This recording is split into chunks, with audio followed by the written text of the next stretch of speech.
हाँ जी, नमस्कार साथियों। कोचिंग वाला ऑनलाइन प्लेटफॉर्म पर आपका हार्दिक स्वागत है, जिस पर अपन लैब असिस्टेंट ज्योग्राफी की एनसीईआरटी सीरीज डिस्कस कर रहे हैं। ऊष्मा बजट और जो तापमान या सौर विकिरण या सूर्य तप के बारे में पिछली स्लाइड में डिस्कस किया, उसका ठीक एक छोटा सा टॉपिक और बच गया था। वो था तापमान का वितरण, यानी कि इस प्रत्येक पृथ्वी के प्रत्येक स्थान पर तापमान का जो अंतर है या फिर उनके जो अंतर को जो कम करने वाली कौन सी गतिविधियां हैं, ठीक है, या स्थानांतरण करने वाली कौन सी गतिविधियां हैं, वो एक चीज़ थी। सर्वाधिक तापमान कहाँ पर है, सर्वाधिक कौन से स्थान पर है, कौन से महीने में है, एक वर्ष के अंदर जो भी तापमान का वितरण है उनसे संबंधित एक स्लाइड बच गई थी, वो डिस्कस करते हैं। एक था ऊष्मा बजट, जब अपन ने पढ़ा था तो ऊष्मा बजट के रूप में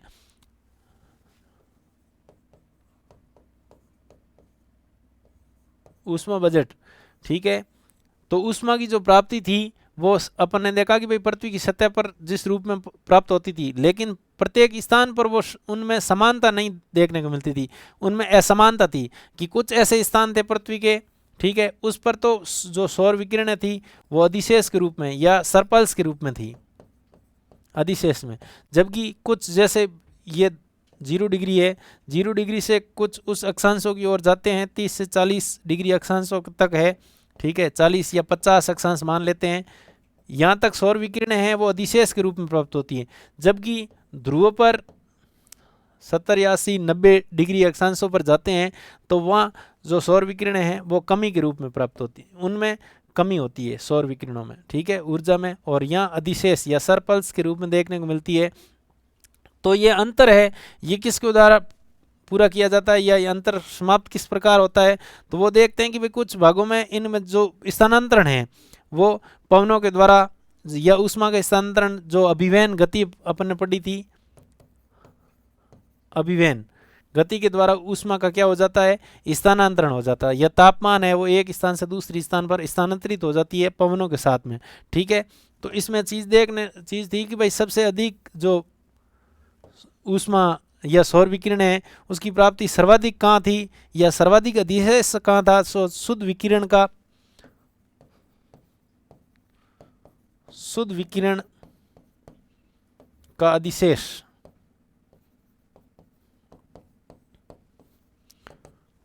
वो देखने को मिलता है पृथ्वी पर जो 40 डिग्री उत्तरी अक्षांश से 40 डिग्री दक्षिणी अक्षांशों के बीच, ठीक है, यहाँ अधिशेष के रूप में सौर विकिरणें या शुद्ध विकिरणों की प्राप्ति होती है, और यहाँ अधिक मात्रा में, यानी कि जो जितनी आवश्यकता होती है उससे अधिक मात्रा में सौर विकिरण या शुद्ध विकिरणें प्राप्त होती है। जबकि ध्रुवों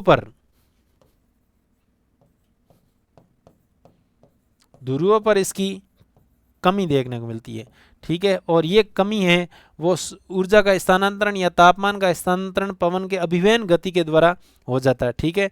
तो ये तो थी, ठीक है, उष्ण कटिबंधीय क्षेत्रों से जैसे ताप है वो ऊर्जा ध्रुवों की ओर है। ये जो 40 डिग्री उत्तरी अक्षांश और दक्षिणी अक्षांश है ये उष्ण कटिबंध का क्षेत्र है। ठीक अगले ही भाग में अपन अगली स्लाइड में देखेंगे कि भाई उष्ण कटिबंध क्या है, शीतोष्ण क्या है, शीत कटिबंध क्या है, उनका विभाजन किस आधार पर या कौन से टेम्परेचर के आधार पर है, ठीक है, तो वो देखेंगे। अब अपन देखते हैं तापमान, ठीक है।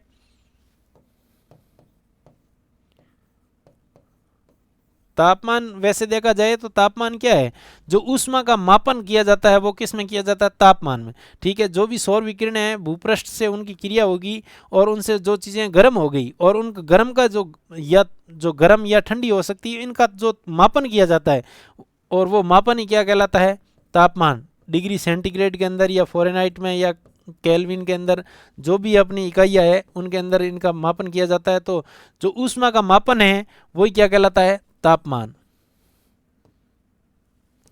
ऊष्मा का मापन ही क्या कहलाता है, तापमान।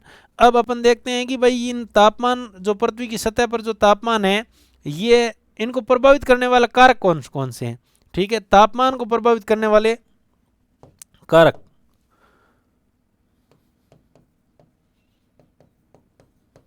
तापमान को प्रभावित या नियंत्रित करने वाले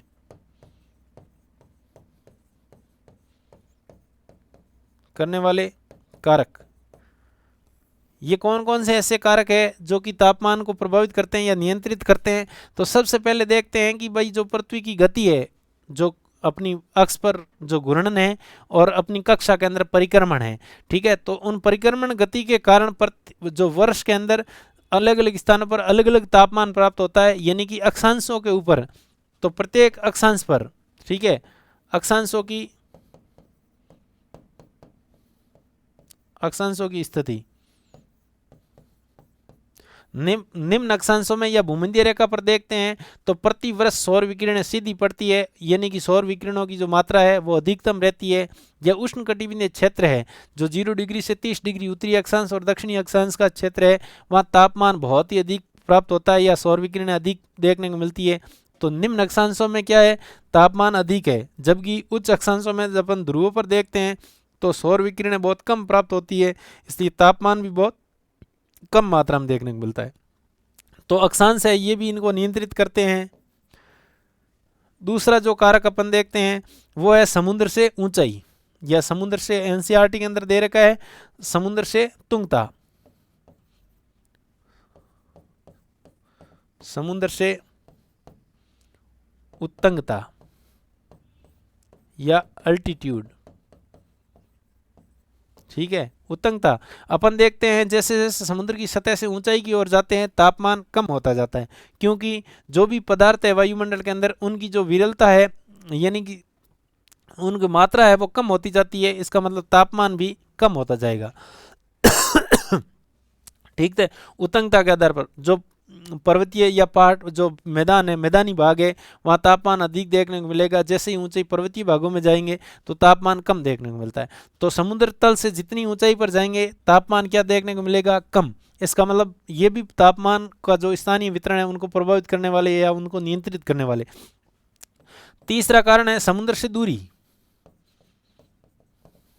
नियंत्रित कारक है समुद्र से दूरी। अपन जब भी देखते हैं कि भी समुद्र के किनारे या तटवर्ती जो क्षेत्र है वहाँ तापमान प्रतिवर्ष या सभी ऋतुओं के अंदर हमेशा पूरे वर्ष के अंदर समान बना रहता है। क्यों रहता है? क्योंकि जो जलीय भाग है वो तापमान में उनका जो स्थानांतरण है वो धीमी गति से होता है। जलीय भाग है वो धीरे ही ठंडा और धीरे ही गर्म होगा, यानी कि ऊष्मा का स्थानांतरण है वो धीमी गति से होता है। इसका मतलब वहाँ तापमान है वो स्थिर अवस्था में।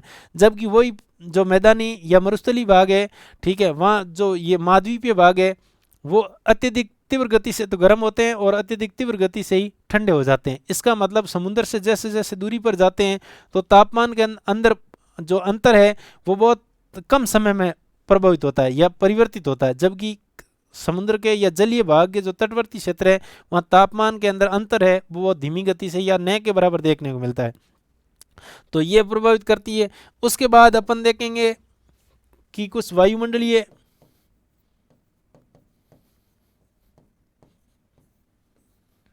वायु राशियां, यह इसमें दे रखा है वायु सहनती। ठीक है, वायु सहनती मतलब किसी क्षेत्र, एक बहुत बड़ा भूखंड है या कोई जलीय भाग है और उसके संपर्क में जितनी भी वायु है वो उसका भौतिक गुण ले लेती है। जैसे कि बहुत बड़े मैदानी क्षेत्र के अंदर जो भी पवन है, एक पवन का बहुत बड़ा मास, एक त्रिआयामी जो वायु है वो उस जलीय भाग के ऊपर है, तो जलीय गुण यानी कि उससे आर्द्रता ग्रहण कर लेंगी और वहाँ का तापमान ग्रहण कर लेगी। जबकि वही वायु राशि कोई महाद्वीपीय भूखंड पर है तो वहाँ की आर्द्रता न होने के कारण वहाँ की शुष्कता ग्रहण करेगी और अधिक तापमान है तो वो अधिक तापमान ग्रहण कर लेगी। तो वो भी स्थान के अंदर नियंत्रित करने वाले कारक है। इसके अलावा महासागरीय धाराएं,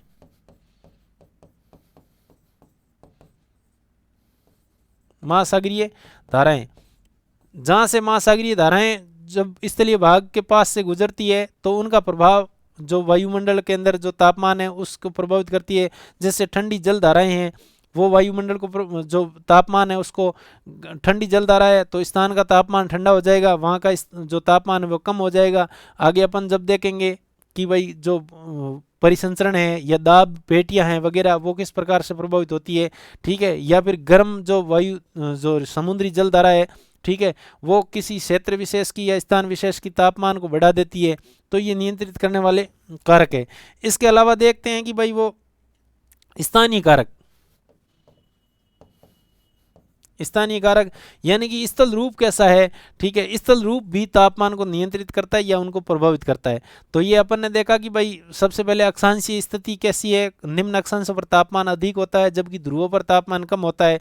फिर समुद्र से उत्तंगता या अल्टीट्यूड है यानी ऊंचाई के साथ तापमान कम होता है, ठीक है, और कम होने की जो दर थी उसको बोलते हैं सामान्य ह्रास दर, सामान्य ह्रास दर। कल की स्लाइड में डिस्कस कर लिया था इसको। 165 मीटर की ऊंचाई पर जाने पर 1 डिग्री सेंटीग्रेड तापमान कम होता है। कितनी ऊंचाई पर जाने पर? 165 मीटर ऊंचाई पर जाने पर 1 डिग्री सेंटीग्रेड तापमान कम होता है और इसी दर से तापमान की है वो ऊंचाई के साथ कमी होती जाती है। यानी कि 1000 मीटर या उसको 1 किलोमीटर बोल दो, 1 किलोमीटर की ऊर्ध्वाधर ऊंचाई पर जाएंगे तो वहां 6.5 डिग्री सेंटीग्रेड तापमान कम होता जाएगा। यानी कि क्षोभ मंडल की ऊपरी सीमा तक अपन जैसे ही जाएंगे तो तापमान है वो माइनस में देखने को मिलता है। जो अपन ने जो वायुमंडलीय परतें थी उसमें पढ़ा था कि -80 डिग्री या -100 डिग्री टेम्परेचर तक जो ऊपरी वायुमंडल है वहाँ कम तापमान देखने को मिला था, ठीक है। तो ये चीज़ें प्रभावित करती है या नियंत्रित करती है इनको, वायुमंडल के गर्म होने को, ठीक है। फिर देखते हैं अपन उनका समय के आधार पर वितरण, तापमान का, ठीक है, तापमान का वितरण समय या अवधि के रूप में। जो वर्ष पर जो संपूर्ण जो 1 साल का समय है उसके अंदर भी तापमान है वो अलग अलग रूप में या कम या अधिक देखने को मिलता है। तो ऋतुओं के आधार पर देखते हैं तो वर्ष के अंदर अपन 2 महीनों के आधार पर देखेंगे। एक जनवरी का महीना है जो सबसे ठंडा महीना माना जाता है और जुलाई का महीना, ठीक है। इसके अंदर जनवरी और जुलाई के संदर्भ में अपन तापमान को देखेंगे कि भाई इनमें किस प्रकार से प्रत्येक स्थानों पर इनमें अंतर देखने को मिलता है, ठीक है। और इन तापमान संपूर्ण पृथ्वी पर किस रूप में देखते हैं तो वो समताप रेखा के रूप में,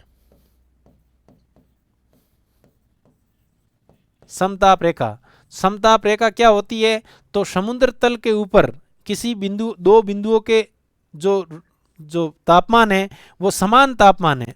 समुद्र तल के ऊपर 2 समान तापमान वाले स्थानों को मिलाने वाली रेखा क्या है? समताप रेखा है, ठीक है। जैसे कोई ये एक स्थान है, यहाँ का 15 डिग्री टेम्परेचर है और यहाँ का 15 डिग्री टेम्परेचर है, ठीक है। तो इसको मिलाने वाली ये रेखा है, यानी कि समुद्र तल के ऊपर, परिभाषा सुनना, समुद्र तल के ऊपर या समुद्र तल के संदर्भ में किसी 2 स्थानों के बीच समान तापमान को मिलाने वाली रेखा क्या कहलाती है?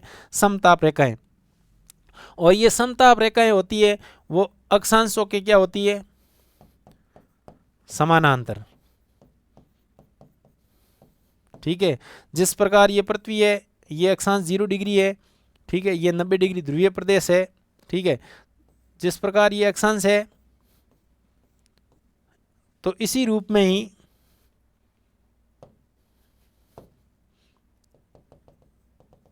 ये समांतर रूप में देखने को मिलेगी क्या? समताप रेखा है। लेकिन कुछ स्थानिक ऐसे कारक होते हैं वो तापमान को प्रभावित करते हैं, ठीक। अपन ने पहले पढ़ा कि भाई सागर और महासागर और महाद्वीपीय भाग है उसमें तापमान का अंतर पाया जाता है, क्योंकि महाद्वीपीय भाग कम समय में ठंडा और गर्म हो जाता है, जबकि महासागरीय भाग है वो अधिक समय में गर्म और ठंडा होने का जो समय लेता है। इस कारण जो महासागरीय और महाद्वीपीय भाग का जो अंतर है उसके आधार पर ही इन इन जो समताप रेखाएं हैं इनके अंदर भी विन्यास आता है। जो सागरीय भाग है वहाँ ये जनवरी माह के अंदर ध्रुवों की ओर विस्थापित हो जाते हैं, ठीक है। इस प्रकार की आपको देखने को मिलेगी रेखाएं। जबकि दक्षिणी भाग है या जो दक्षिणी गोलार्ध है वहाँ जो महाद्वीपीय भाग है वहाँ का विस्थापन कम, महाद्वीपीय भाग है उसका विस्तार कम होने के कारण जो अक्षांश रेखाएं हैं वो बहुत ही जो समताप रेखाएं हैं वो अक्षांशों की क्या अधिकांशतः समांतर देखने को मिलती है, ठीक है। ये किस महीने की बात हो रही है? जनवरी की। जबकि जुलाई महीने के अंदर, ठीक है, जुलाई महीनों के अंदर संपूर्ण पृथ्वी पर अधिकांशतः समताप रेखाएं हैं वो कैसे देखने को मिलती है? अक्षांश रेखाओं के समांतर देखने को मिलती है, ठीक है, अक्षांश रेखाओं के समांतर देखने को मिलती है। इसके अलावा दो चीज देखते हैं अपन। एक है तापांतर। तापांतर क्या है? एक वर्ष के अंदर जो कि अधिकतम तापमान और न्यूनतम तापमान के बीच का जो अंतर है उसको क्या बोलते हैं? तापांतर बोलते हैं। ठीक है, जैसे दैनिक तापांतर, यानी कि एक दिन के अंदर, जैसे कि दिन का दोपहर का समय होता है 12 से 2 बजे का, वो तापमान उच्चतम होता है, जबकि सूर्य उदय का समय या रात्रि का समय होता है, रात्रि का 12 बजे के बाद 2 से 4 बजे के बीच में, वो सबसे न्यूनतम, यानी कि 24 घंटे के अंदर अधिकतम एवं न्यूनतम जो तापमान है उसका जो अंतर, ठीक है, वही क्या कहलाता है? ये दैनिक तापांतर के लिए समय क्या है? 24 घंटा। जबकि दूसरा है वार्षिक तापांतरण। दूसरा क्या है? वार्षिक तापांतरण, तापांतर।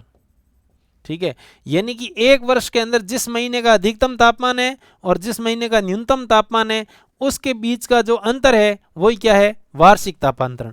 तो दैनिक तापांतरण 24 घंटे के संदर्भ में लेना है। एक दिन के अंदर सबसे अधिक और सबसे न्यूनतम तापमान के बीच का अंतर दैनिक तापांतर है।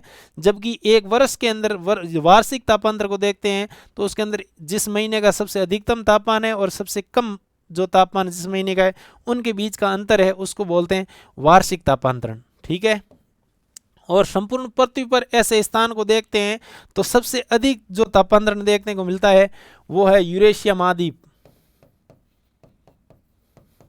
यूरेशिया महाद्वीप का उत्तरी पूर्वी भाग, कौन सा भाग है? उत्तरी पूर्वी भाग, यानी कि साइबेरिया का जो प्रदेश है वहां सबसे अधिक तापांतरण देखने को मिला। जनवरी के अंदर बहुत माइनस में 50 डिग्री तक तापमान चला जाता है, जबकि वही गर्मी ऋतु के अंदर देखते हैं तो 10 या 15 डिग्री सेंटीग्रेड तापमान देखने को मिलता है। तो उनके अंदर जो तापमान का जो अंतर है वो लगभग 60 डिग्री तापमान, 60 डिग्री का या 60 डिग्री सेल्सियस तापमान का अंतर पाया जाता है। ठीक है, क्योंकि -50 डिग्री तक का तापमान देखने को मिलता है कब? सर्दियों के अंदर, यानी कि जनवरी महीने के अंदर तापमान इस यूरेशिया या साइबेरिया प्रदेश का तापमान है वो -50 डिग्री तक देखने को मिलता है।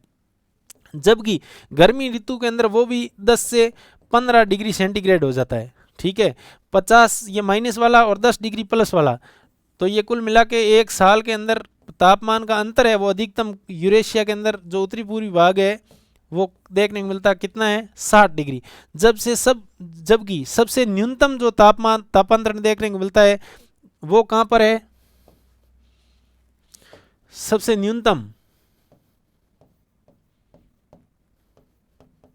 तापांतर, ठीक है, वो देखने को मिलता है विषुवत रेखा 0 डिग्री है, इसका 20 डिग्री दक्षिणी अक्षांश से लेकर के 15 डिग्री उत्तरी अक्षांशों के बीच। ठीक है, ध्यान रखना ये अक्षांश याद रखना, ये कि ये अक्षांश है वो ऑप्शन के अंदर आपको देखने को मिलेंगे एग्जाम के अंदर। ठीक है, तो सबसे न्यूनतम तापांतरण है जो तापांतर है एक वर्ष का वो है दक्षिणी अक्षांश तो 20 डिग्री, और 20 डिग्री से लेकर के 15 डिग्री उत्तरी अक्षांशों के बीच। तो ये 5 डिग्री कम कैसे? यहाँ का 20 क्यों नहीं लिया? क्योंकि उत्तरी गोलार्ध के अंदर महाद्वीपीय भागों का विस्तार अधिक है, जबकि दक्षिणी गोलार्ध के अंदर महासागरीय भाग है तो बहुत अधिक मात्रा में स्थिर तापमान देखने को मिलता है। इसका मतलब दक्षिणी गोलार्ध के अंदर 20 डिग्री दक्षिणी अक्षांश से लेकर के उत्तरी गोलार्ध के अंदर 15 डिग्री उत्तरी अक्षांशों के बीच का जो क्षेत्र है वहां न्यूनतम तापांतरण देखने को मिलता है और वो है 3 डिग्री सेल्सियस। ठीक है, यानी कि 24 से लेकर के 27 डिग्री तक का तापांतरण देखने को मिलता है। ठीक है, न्यूनतम होगा तो 24 होगा, इससे नीचे नहीं जा सकता वहाँ का तापमान, और अधिक होगा तो वो 27 डिग्री हो सकता, उससे अधिक नहीं जा सकता। ठीक है, तो इस प्रकार से न्यूनतम तापांतरण कहाँ का है पृथ्वी पर? तो 20 डिग्री दक्षिणी अक्षांश से 15 डिग्री उत्तरी अक्षांशों के बीच का क्षेत्र है। ठीक है, तो ये देख लिया अपन तापांतरण। एक टर्म दे रखी है आपने एनसीईआरटी में, आप देखोगे तो तापमान व्युत्क्रमण, या इसी को ही बोलते हैं ताप विलोमता। तो ये क्या प्रकार की टर्म या क्या शब्दावली है? तो इस संदर्भ में क्वेश्चन दो तरीके से पढ़े बन सकता है। एक तो परिभाषा के रूप में कि भाई ताप विलोमता क्या है, या ताप व्युत्क्रमण, या इसको बोलते हैं टेम्परेचर इन्वर्जन, ये क्या चीज़ है। ठीक है, तो अपन देखते हैं जैसे अपन ने देखा कि भाई सामान्य ह्रास दर ऊंचाई के साथ तापमान देखते हैं तो कम होता है। क्या होता है, जैसे जैसे समुद्र तल से या पृथ्वी के तल से ऊंचाई की ओर जाते हैं तो तापमान क्या होता है, कम होता है। जबकि कुछ ऐसे स्थान या कुछ ऐसी विशेष परिस्थिति के अंदर कई बार अपने वायुमंडल में या पृथ्वी की सतह के आसपास देखने को मिलता है कि पृथ्वी की सतह पर तापमान कम है, ठीक उसके ऊपर का जो तापमान है वो अधिक है।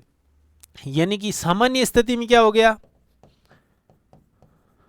सामान्य अवस्था में तो ये धरातल है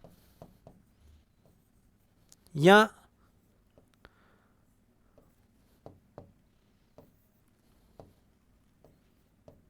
अधिक ताप है। किस कारण, क्योंकि सौर विकिरणों से अभी जस्ट पढ़ा कि इसके संपर्क में आने वाली वायु है वो गर्म हो जाती है, जबकि इसके ठीक ऊपर कम तापमान है। ठीक है, यानी कि तापमान ह्रास हो रहा है, माइनस होता जा रहा है। ये तो कंडीशन है सामान्य स्थिति से। इस सामान्यता के विपरीत हो जाती है कई बार। वो किस रूप में, जैसे ये धरातल है, ये धरातलीय भाग है, यहां तापमान क्या हो गया, कम हो गया, यानी कि ये ठंडा प्रदेश हो गया, और इसके ठीक ऊपर ये जो वायु है ये गर्म हो गई। जबकि यहाँ होती क्या है, कम तापमान के कारण वायु ठंडी होती है। ठीक है, जबकि ये गर्म भाग हो गया। और ये जो असामान्य स्थिति देखने को मिलती है, सामान्य स्थिति के ठीक उल्टा विलोम अवस्था देखने को मिलती है, इसको क्या बोलते हैं, तापमान व्युत्क्रमण या ताप विलोमता या टेम्परेचर इन्वर्जन। ठीक है, दोबारा सुन लीजिए कि सामान्यतः ऊंचाई के साथ तापमान बढ़ता है, जबकि तापमान कम होता है, यानी कि ऊपर की वायु ठंडी होती है, पृथ्वी की सतह की जो वायु है वो गर्म होती है। ठीक है, लेकिन इसके ठीक विपरीत कोई विशेष परिस्थिति के कारण जब ऊपर का तापमान अधिक और पृथ्वी की सतह का तापमान कम हो जाता है, ऐसी स्थिति क्या कहलाती है, ताप विलोमता कहलाती है। ऐसी स्थिति कब होती है, या इसके लिए कौन सी चीज़ या कौन चीज़ जिम्मेदार है, कौन से कारक है, तो इसके लिए क्या चीज़ जरूरी है, सबसे पहले इसके लिए लंबी ठंडी रातें जरूरी है। लंबी और ठंडी रातें होगी तब ये कंडीशन हो सकती है। दूसरी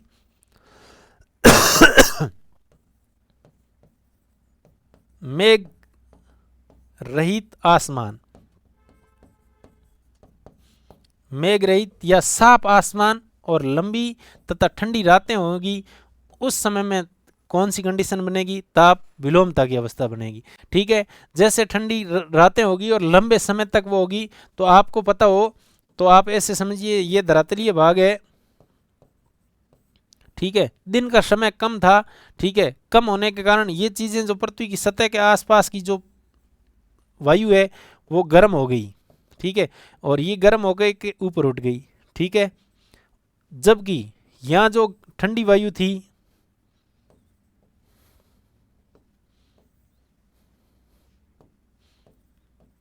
ये ठंडी वायु है, ये दाब के कारण अवतलित हो गई। क्या हो गई, अवतलित, यानी कि नीचे आ गई। लेकिन रात का समय बहुत अधिक था, ये जितनी गर्म वायु थी ये तो ऊपर चली गई, लेकिन लंबी रात होने के कारण ऊपर की वायु ठंडी अधिक थी, वो बहुत अधिक मात्रा में यहाँ आकर के ये भाग हो गया ठंडा अधिक। ये बहुत बड़ा भाग या वायु की बहुत बड़ी राशि है वो ठंडी होगी, जबकि दिन की अवधि बहुत कम थी। कम होने के कारण जो वायु थी, जो गर्म होने वाली वायु थी वो कम थी, इसलिए ठंडी वायु का जो आयतन नीचे की ओर अधिक होने के कारण ये जो ऊपर गर्म और नीचे ठंडी अवस्था पाई जाती है, ये क्या कहलाती है, ताप विलोमता। ठीक है, और मेघ आच्छादित होने के कारण ऊपर जो, वरना तो मेघ की अवस्था होगी तो संघनित हो जाएगी वायु जितनी भी होगी और वो भी ठंडी हो जाएगी, जबकि ये ठीक मेघ रहित जो बादल है या साफ आसमान की जरूरत होती है। कौन सी कंडीशन के लिए, ताप विलोमता के कारण। ये अमूमन एक तो मैदानी भागों के अंदर सर्दियों में देखने को मिलता है, कहाँ पर देखने को मिल रहा है? सर्दी ऋतु के अंदर मैदानी भागों में, ठीक है, जो कि विषुवत रेखा के ठीक ऊपर होती 30 डिग्री के आसपास देखने को मिलता है। यह जो घाटी प्रदेश है, ठीक है, कौन सा प्रदेश है? घाटी प्रदेश। घाटी प्रदेश के अंदर क्या है कि जो चोटी वाला या पर्वतीय जो शिखर वाला भाग है, ये रात्रि के अंदर ठंडा हो जाता है, ठीक है।